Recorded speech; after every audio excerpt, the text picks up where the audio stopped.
요한복음서를 살펴보면 기적의 사건, 표적의 사건이 7가지가 기록되어 있습니다. 첫 번째로 2장에 보면 가나의 혼인잔치에서 물이 변하여 포도주가 되어지는 기적을 베풀어 주셨습니다. 그리고 4장에는 왕의 신하의 아들을 고치신 사건을 기록하고 있고, 오늘 본문 말씀 5절은 바로 베데스다 연못가에서 38년 동안 걷지 못한 중풍병자를 치유하는 사건이 기록되어 있습니다. 그리고 6장에 가면 오병이어의 기적이 있습니다. 그리고 6장에면 바다 위를 걸으신 사건이 있고, 그리고 9장에 가면 날 때부터 소경을 실로암 못에 가서 씻게 함으로 눈을 뜨게 하는 사건이 기록되어 있습니다. 그리고 11장에는 죽은 나사로를 살리신 사건이 기록되어 있습니다. 요한복음에서 예수님의 사건, 기적의 표적의 역사를 기록하면서 다른 복음서보다 적은 분량이 있지만 그 목적이 다르다는 것을 볼 수 있습니다. 요한복음에서 나타났던 모든 기적과 표적의 중심은 뭐냐면 예수님이 하나님의 아들이라고 하는 것, 신적 권위를 갖고 있다는 것을 기적을 통해서 알려주시기 위한 것이었습니다. 그러므로 요한복음서를 읽으면 예수님이 누구인지를 알 수 있게 되는 것입니다. 특별히 이 7가지 기적의 사건과 더불어 예수님은 자신을 7번의 선언을 하셨습니다.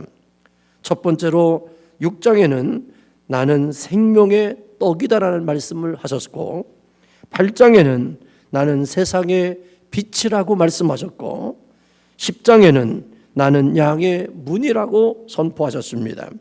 그리고 10장에는 나는 선한 목자라고 그랬고, 11장에는 나는 부활이요 생명이라고 말씀하셨습니다. 그리고 14장에는 나는 길이요 진리요 생명이라고 말씀하시고, 나는 참 포도나무다라고 말씀을 하셨습니다. 즉 예수님은 본인이 누구인지를 직접적으로 말씀으로 역사하셨습니다. 오늘도 이 베데스다 연못가에 38년 된 중풍병자에게 찾아오신 예수님은 예수님이 누구인지를 알려주셨던 사건이었습니다. 베데스다라고 하는 말의 뜻은 은혜의 집, 자비의 집이라는 뜻입니다. 예루살렘 성 안에 있는 연못의 이름인데, 이 연못에는 불시에 천사들이 내려와서 물을 움직일 때, 물이 동할 때, 움직일 때마다 어떤 병에 걸렸든지 이 물속에 먼저 뛰어들어가는 사람은 병이 낫는 기적의 연못이었습니다. 그렇기 때문에 많은 사람들이 베데스다 연못, 즉 은혜의 집, 자비의 집에 모여서 천막을 짓고 거기에 거하게 되었습니다. 그러나 웬만한 사람들이, 젊은 사람들이 뛰어들어가기 때문에 많은 중병을 갖고 있는 사람들은 먼저 들어갈 수 없기 때문에 그 자리에서 언젠가는 나에게 기회가 오겠지라고 하는 기대감 속에 하루하루를 살아가면서 이미도 38년의 세월을 지나간 한 사람이 오늘 등장하고 있는 것입니다. 이렇게 고통 가운데 신음하고 있는 이 중풍병자에게 이 명절이 다가왔을 때 예수님께서 베데스다 연못을 지나가게 되셨습니다. 예수님은 연못가의 무리 중에서 바닥에 누워있는 한 사람을 주목합니다. 예를 들면 그 연못에, 베데스다 연못가에서 가장 고참일 수도 있습니다. 38년 동안 있었으니까 얼마나 많은 사람들이 지나갔겠습니까? 얼마나 많은 사람들이 병을 고침받고 소리를 지르고 기뻐서 노래하면서 그 자리를 떠나가는 일들을 보았겠습니까? 38년이라는 긴 세월 동안 이에게 남겨진 마음은 나는 어떻게 하면 좋겠느냐라고 하는 마음일 것입니다. 그리고 그곳에서 머물러 있었기 때문에 그의 모든 몰골은, 그의 몸은 아마 이루 말할 수 없는 쇠약함 속에 떨어졌을지도 모릅니다. 그때 예수님께서 이가 오래 병이 들었는 줄로 보고 아셨다는 거예요. 우리도 어느 사람을 보면, 얼굴에 병색이 있는 사람을 보면 저분이 많이 아프시구나, 저분이 많이 힘들구나, 저분이 정말 어렵고 힘든 가운데 잘 견뎌나가고 있구나 라고 하는 것을 얼굴을 보면 알 수 있어요. 아무리 자기가 자기를 숨기려고 하고 가리려고 해도요, 우리는 다 나도 모르게 내 모습 속에서 드러나게 되어 있습니다. 38년 동안 누워있는 그 중풍병자에게 예수님이 다가가셨습니다. 그러면서 그에게, 다짜고짜 누워있는 그에게 이렇게 예수님이 말씀하십니다. 네가 낫고자 하느냐? 네가 낫고자 하느냐? 이것은 물어보셨다고 하는 것 자체가 이미 불쌍히 여기시는 긍휼의 마음으로 치유하시려고 하는 예수님의 오심입니다. 요한복음에서의 모든 기적과 표적의 사건의 중심에는 예수님이 찾아오셨습니다. 다른 사건은 사람들이 찾아갔지만 요한복음에서 기록되어졌던 것은 예수님이 다 찾아가셔서 역사의 기적을 이루셨던 것을 볼 수 있습니다. 예수님의 물음에 병자의 반응은 7절에 이렇게 나옵니다. 주여, 물이 움직일 때에 나를 못에 넣어주는 사람이 없어 내가 가는 동안에 다른 사람이 먼저 내려가나이다. 여러분들 같이 예수님을 내가 누구인지를 알고 예수님이 어떤 분인가를 내가 믿는다면, 네가 낫고자 원하냐 그러면 아마 우리는 아멘 할 겁니다. 믿습니다 그럴 겁니다. 나 그렇게 되기를 원합니다라고 선포할 거예요. 그런데 오늘 38년 된 이 중풍병자는 고침을 받았음에도 불구하고 자기에게 이 치료를 해준 사람이 누구인지를 몰랐다는 사실입니다. 그러므로 오늘 이 사람이 고침받을 수 있는 것은 그의 믿음이 아니라 예수님의 긍휼하심입니다. 예수님께서 그 영혼을 불쌍히 여기셔서 구원해 주시고자 하시는 은총이 임할 때 되어졌던 사건이었습니다. 그래서 네가 낫고자 원하냐 할 때 이는 동문서답하는 겁니다. 자기 현실과 상황을 얘기하는 것입니다. 네 선생님, 제가 병을 낫기를 원합니다라고 선뜻 대답해도 불구하고 그는 예수님이 자기에게 질문한 자가 누구인지를 몰랐기 때문에 그 말을 못하고 있는 겁니다. 자신은 몸이 불편해서 때가 돼도 기회가 되어져도 그 기회를 선용할 수 없었다는 얘기입니다. 그리고 하수연하는 겁니다. 그도 물이 동할 때 자기가 고침받으려고 얼마나 먼저 뛰어가려고 몸부림쳤겠어요. 중풍병에 걸렸기 때문에 이 사지가 온전히 서지 못하잖아요. 아마 다른 사람들보다 더 집중을 갖고 있을 거예요. 조금만 소리가 나도요, 물이 동한 줄 알고 깜짝 놀라서 먼저 가려고 했을 거예요. 항상 긴장감으로 준비했을 거예요. 그런데 웬걸, 다른 사람들이 먼저 첨벙첨벙하고 물이 들어갈 때마다 고침받고 나오는 그 사람들을 보면서 이 사람의 마음은 얼마나 힘들었겠습니까? 그러면서 주변 사람들이 자신을 연못에다 좀 밀어 넣어 주었으면 좋은데 아무도 자기를 도와주는 사람이 없다라고 하는 원망투로 예수님에게 말씀합니다.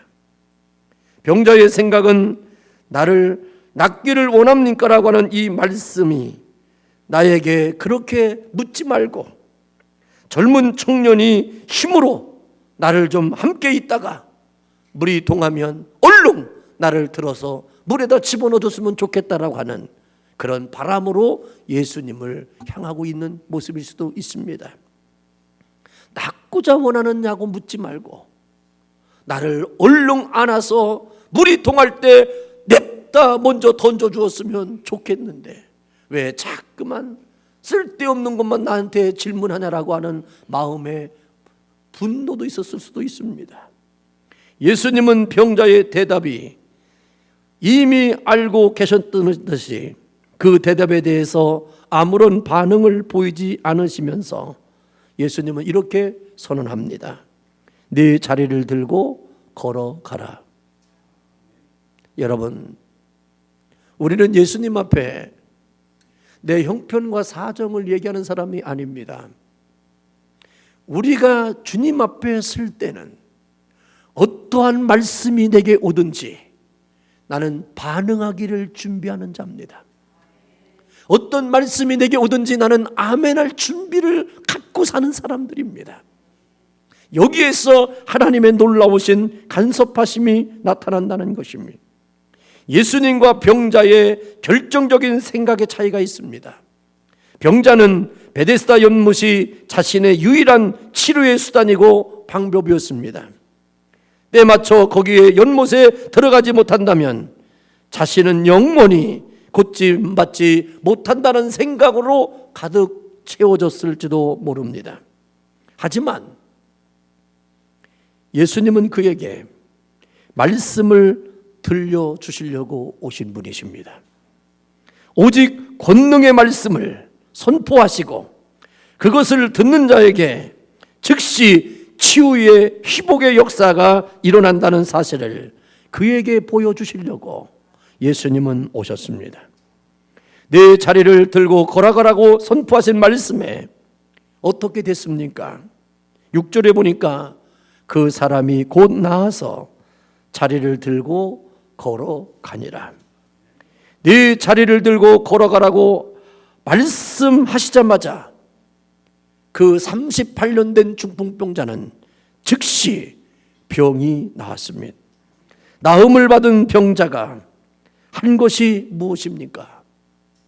예수님 앞에 아무것도 없습니다. 그는 단지 예수님이 자기 곁에 오신 것을 보았을 뿐입니다.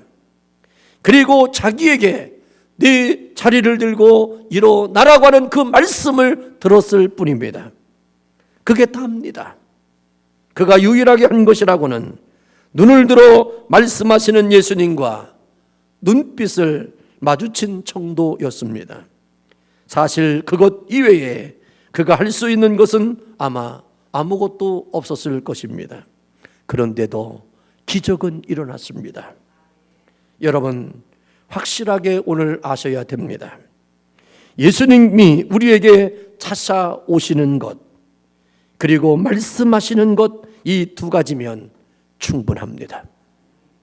이제 내가 예수 그리스도를 믿고 예수 그리스도를 영접함으로 말미암아 하나님의 자녀가 되고 성령의 인치심을 통하여 물과 성령으로 내가 거듭난 영혼이라면 이제 내가 더 이상 사모하고 바라볼 것은 주님 내게 찾아와 주시고 주님 나에게 말씀하옵소서, 이것으로 나는 족합니다라고 하는 것으로 우리의 삶을 살아갈 때 우리는 주 안에서 항상 기뻐하고 범사에 감사하는 믿음의 사람으로 승리하게 될 줄로 믿습니다.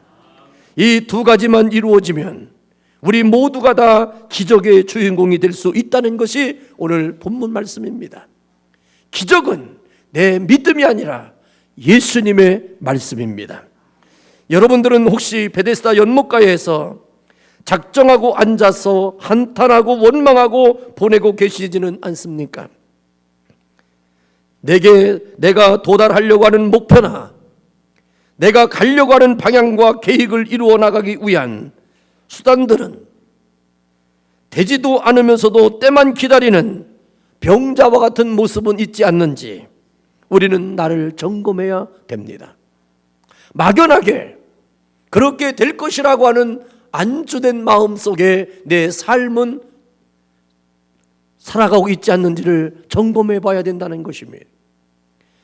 옛날의 말처럼 감나무 밑에서 입만 벌려놓고 내 입에 감이 똑 떨어질 것만을 기대하며 감나무 밑에서 입을 벌리고 있는 모습이 내가 지금 살아가고 있는 모습은 아닌지에 대한 자기적인 점검이 필요하다는 것입니다. 예수님이 찾아오신 적도 없고 말씀하신 적도 없는데 우리는 계획부터 세워둡니다. 그렇게 이것저것 일들을 벌려놓고 우리가 경험되는 것이 바로 뭡니까? 헛된 것만 경험하게 되는 거예요. 내가 믿음이 있노라 하면서도 그 믿음의 근거가 내 목표와 내 계획과 내가 원하는 것이 아니라 우리의 목표와 계획과 뜻이 하나님의 뜻과 일치하지 않는 것이 너무나 많습니다. 그러므로 우리는 먼저 기도하는 자가 되어야 되고 하나님의 말씀을 준비하는 자가 되고 하나님의 말씀을 묵상함으로 나에게 역사하신 확신함을 가지고 모든 계획을 짜고 진행할 때 내가 할 수 없음에도 불구하고 하나님의 일하심을, 하나님이 돕고 역사하심을 경험하게 된다는 사실을 우리는 깨달아야 됩니다. 38년 동안 한 번도 하나님의 음성을 듣지 않고 무작정 베데스다 연못에서 기다린 병자에게는 오직 고통과 수모와 좌절뿐이었습니다. 그가 여전히 현실의 벽에 갇혀서 계속 연못만 바라보고 살았다면 그는 또다시 38년이라는 더 인생이 길어진다 할지라도 그에게는 아무런 변화도 없이 더한 고통과 더한 수모와 더한 좌절감으로 자기의 인생을 살아가야 될 것입니다. 오늘 우리는 결단해야 됩니다. 나의 인생에 남은 인생의 여정 가운데 나를 더 고통스럽게 하고 나를 더 수모를 당하게 하고 나에게 더 좌절감을 안겨다주는 일들의 자리에서 오늘 일어나기를 주의 이름으로 축원합니다. 이제는 어떻게 되겠지가 아니라 나는 이제 주의 거룩한 말씀으로 내게 응답하여 주셔서 내가 그 말씀으로 인하여 내가 삶을 살아가며 그 말씀이 내가 경험되어지고 하나님의 은혜를 경험하는 놀라운 은혜를 경험하기를 갈망하는 귀한 시간 되기를 원합니다. 이제 우리는 인생을 그렇게 허무하고 무의미하게 끝내버릴 수가 없습니다. 시간이 지나가면 때가 되면 그렇게 되겠지가 되어서는 안 된다는 것입니다. 오늘 38년 된 중풍병자에게 예수님께서 네가 낫고자 원하느냐 그리고 네 자리를 들고 걸어가라고 선포하신 것은 그가 내버려 두면 주님이 간섭하지 아니하면 일으켜 세우지 아니하면 그는 그 자리에서 그렇게 있다가 인생을 마감할 수밖에 없는 존재인 겁니다. 오늘로서 예수님을 만남으로 인해서 그의 사슬이 끊어졌어요. 그의 한탄함과 좌절감과 박탈감에서 그 수모에서 마음에서 싹트고 있는 원망과 불평에서 예수님이 만남으로 그 사슬을 끊어냈다는 것입니다. 오늘 그 은혜가 우리에게 있어지기를 원합니다. 지금도 예수님은 지금도 하나님은 성령님은 살아계셔서 어제나 오늘이나 영원토록 동일하시고 매일같이 여러분들을 찾아오십니다. 그리고 여러분들에게 찾아오셔서 치유하시고 회복하시고 사랑의 은혜를 풍성하게 주셔서 여러분들을 하나님의 거룩한 영광의 존귀함을 드러내는 하나님의 사람으로 인쳐주셨음을 믿고 고백하고 선언하기를 주님의 이름으로 축원합니다. 찾아오시고 말씀하시는 예수님은 그냥 돌려보내지 마십시오. 네가 낫고자 하느냐 네 자리를 들고 걸어가라 우리의 심령과 영혼을 치유하여 주시는 주님의 음성을 들으시고 이제 나는 회복되었다. 나는 치유된 자로서 나는 곧바로 일어나 힘차게 걸어가시는 믿음의 성도들이 되기를 주님의 이름으로 축원합니다. 요한복음이 기적에 초점이 맞춰져 있는 것이 아니라 의미를 부각시켰다는 말씀을 제가 먼저 드렸습니다. 이 기적의 사건을 통해서 우리에게 말씀하고자 하시는 의도가 무엇입니까? 10절과 12절을 보면 유대인들은 안식일에 일하지 말아야 하는데 병을 고친 것을 트집잡고 누가 병을 고쳤는지 캐물었습니다.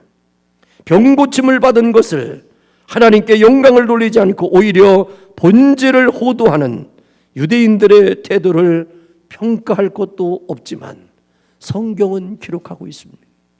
우리는 진리보다도 비진리에 너무 많이 마음을 빼앗깁니다. 우리의 생각과 우리의 믿음의 중심에 말씀이 아닌 다른 것들로 우리를 얼마나 많이 얽어매고 있는지 모릅니다. 이렇게 해야 된다 저렇게 해야 된다라고 하는 말이 하나님의 말씀인지 아니면 누구 자신이 경험한 것으로 자기가 한 일들을 정리한 것으로 상대에게 대할 때 나는 되었지만 나에겐 맞지만 상대에게는 전혀 맞지 않는 일들을 우리는 강요할 때가 얼마나 많습니까? 우리는 먼저 인생을 살아온 자로서 젊은 사람들에게 강요하면 안 되는 일들이 너무나도 많습니다. 그럼에도 불구하고 우리는 너무나도 많은 시간을 강요하는 것으로 우리가 언어가 집약될 때가 참으로 많습니다. 오늘 예수님께서 연못가를 떠나셨다가 고침받은 병자를 다시 만나서 이렇게 말씀하십니다. 14절에 보면 보라 네가 나았으니 더 심한 것이 생기지 않게 다시는 죄를 범하지 말라고 그랬습니다. 9장에서 보면 소경으로 태어난 사람에 대한 얘기가 나오지 않습니까? 제자들이 그 사람이 소경이 된 이유가 자신의 죄입니까? 혹은 부모의 죄 때문입니까라고 질문할 때 예수님은 이 사람이나 그 부모의 죄로 인한 것이 아니라 그에게서 하나님이 하시는 일을 나타내고자 하심이라고 요한복음 9장 3절에서 하셨습니다. 즉 사람이 지니고 있는 장애나 질병 모두가 죄로 인해서 발생하거나 유전되지 않는다는 것을 우리에게 확인해 주시는 말씀입니다. 그런데 오늘 14절의 말씀에 보면 다시 죄를 지으면 더 심한 것이 생길 것임을 우리에게 경고해 주고 계십니다. 이 말씀은 38년 된 병자가 그동안 고통받았던 근본적인 이유가 죄 때문이었다는 것입니다. 겉보기에는 예수님께서 병자의 육체적인 고통을 낫게 해주셨지만 실제로는 죄의 문제를 해결해 주시고 영혼의 자유함을 허락하셨다는 것입니다. 이제 예수를 믿기 전에 예수를 믿음에도 불구하고 내가 온전히 죄에서 사함받지 못하고 죄의 문제를 해결받지 못하고 영혼의 자유함을 얻지 못했다면 오늘 말씀을 들음으로 말미암아 여러분들의 영혼과 죄의 문제가 자유해지기를 주의 이름으로 축원합니다. 누구도 여러분들에게 과거를 여러분들의 얘기해도 어떠한 지나간 얘기를 해도 여러분들의 얼굴이 변하거나 여러분들의 마음이 격양되거나 감정이 살아나지 않기를 주의 이름으로 축원합니다. 자유한 사람, 해방된 사람, 노임받은 사람들은 옛날에 내가 그랬구나. 내가 옛날에 그랬었지. 그런데 예수님이 나를 자유케 하셨고 내를 죄를 사해 주셨고 나는 그 은혜로 지금을 살아가니 당신이 그 얘기해도 나는 마음에 불편함이 없군. 내가 옛날에 그렇게 했다면 지금은 내가 교훈 삼아서 더 이상 범죄하지 않고 죄를 짓지 않으려고 몸부림치는 나의 삶을 보았으면 좋겠네라고 하는 것으로 촉하여 여러분들의 삶을 다스려 나가기를 주의 이름으로 축원합니다. 아직까지도 한 달 전에 일 때문에 일주일 전에 일 때문에 내 마음이 아직도 조여지고 내 마음에 경노가 있고 분노가 치밀어서 아직도 입맛을 회복하지 못한 분이 계십니까? 오늘로 인하여 입맛을 회복하시기를 바랍니다. 밥맛을 찾아야 돼. 우리가 너무 속상하고 괴로우면 입맛을 잃어버려요. 밥을 먹어도 먹는 것 같지 않고 잠을 자도 자는 것 같지 않고 웃어도 웃는 것 같지 않고 다 그렇습니다. 오늘 예수님께서 38년 된 중풍병자를 찾아오셔서 그의 모든 것을 풀어주셨어요. 오늘 예수님께서 여러분들을 찾아오셨다면, 여러분들이 예수님 앞에 내가 오늘도 서 있다고, 앉아 있다라고, 내가 주님 앞에 예배를 드리는 자라고 여러분들이 고백한다면 자유하시기를 바랍니다.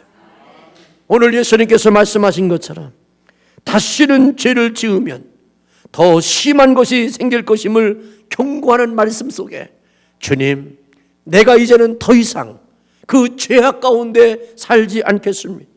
나에게 더 심한 것이 생기지 않도록 내가 죄를 멀리하겠습니다. 죄를 다스리겠습니다라고 고백하며 주님 앞에 서는 자가 되어지기를 주의 이름으로 축원합니다. 더 심한 것이라고 하는 것은 무슨 말입니까? 더 나쁜 것입니다. 더 못된 어떤 것이라는 것입니다. 38년 동안 일어나지 못하는 장애보다 더 심한 것이 무엇이었겠습니까? 더 나쁜 것은 궁극적으로 사망이라는 뜻입니다. 그리고 사망으로 가는 주범이 반복되는 죄라는 사실을 우리에게 말씀하십니다. 욕심이 잉태한 즉 죄를 낳고 죄가 장성한 즉 사망에 이르느니라. 옆 사람한테 인사합시다. 너무 욕심 부리지 마세요.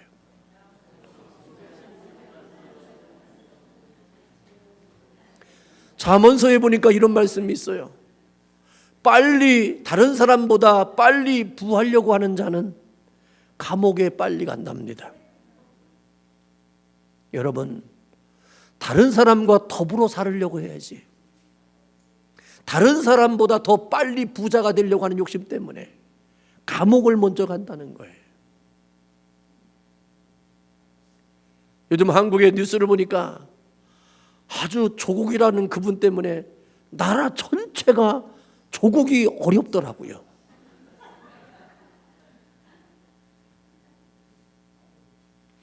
다른 모든 사람들은 그가 잘못됐다라고 하는데 그분은 얘기합니다. 나는 법적으로 하나도 잘못한 게 없다는 겁니다. 여러분, 그게 망조가 걸리는 거예요. 제가 여러분들한테 질문합니다. 이경옥 권사님 죄인이십니까? 할렐루야. 그러면 살 길이 열려.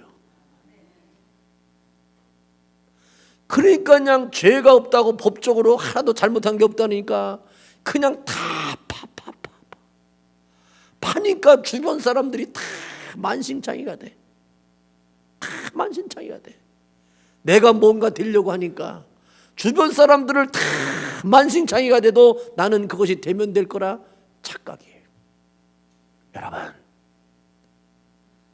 내가 행복하기 전에 옆 사람이 행복해지는 게 우선이라고 생각하셔요. 그러면 여러분들 그 행복이 지속적인 거예요. 오늘 예수님께서 38년 된 이 중풍병자에게 다가가셔서 그를 회복시켜 주신 목적이 뭘까요?